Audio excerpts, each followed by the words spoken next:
Starting to come together now. Shrimp and rice and New Orleans spice, the good stuff. People think you can go to the store and buy New Orleans spices or herbs. You can't because it's too much salt. It's got a lot of fillers in it. It's why Randy Willhite makes his own. This is the secret to half my stuff right here.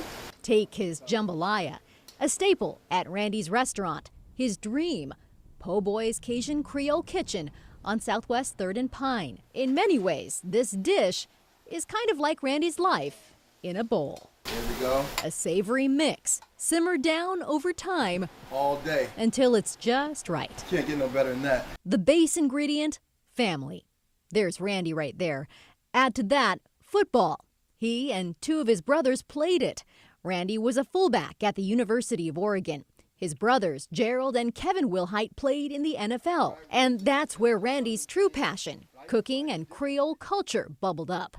He thought of his grandfather. He's Creole and he's got the green eyes and all that. What can I learn more about that? Randy's brothers hooked him up with Super Bowl tickets whenever the Big Easy hosted the game. I went to New Orleans several times and I built a rapport with the chefs as well. And when I did that, by the time I got ready to do my own restaurant, I asked them to let me videotape them showing me the techniques that they've been giving me all along. That includes legendary chef Leah Chase, whose story inspired Disney's The Princess and the Frog.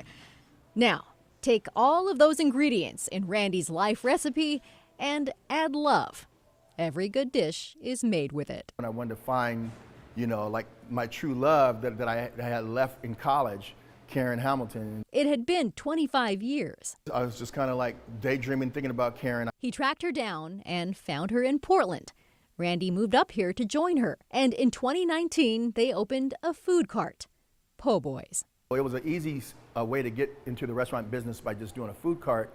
On day one, we had lines down the street. Last summer, they opened this brick-and-mortar. Things with Karen worked out too. We just got married a month ago here at the restaurant. So now we're back to the restaurant. I just knew that this was the way to go. Told you it was all a jambalaya. Right in the middle of the pandemic, but it's kind of like you zig when everybody else is zagging. That's a football move. And like the game Randy loves, there's a lot of toughing it out too. There's still not enough people downtown during the week. So on the weekends we can't keep up with business, but during the week it's too slow. I just thought by now we should be starting to turn a corner, so that's why I thought that I would get ahead of it and get into a location while I can. In the meantime, Randy's grateful for the regulars. I got red beans and rice with the shrimp. It's really tasty. I love the seasonings they put on it. It's real good. You already know about those seasonings. And soon people from all over the world will too. This weekend, Randy will serve his cuisine in Eugene at the World Athletics Championships. Yeah, got the phone call and I was just shocked, and excited. I was very excited we were actually chosen to be there. So now you know, there's so much that goes into a dream. Every one of these downtown storefronts has a story, each with its own flavor and one common ingredient, hope. I would love to do so much more. It can be so much more. We just got to get downtown rolling again. In downtown Portland, Catherine Cook, KGW News.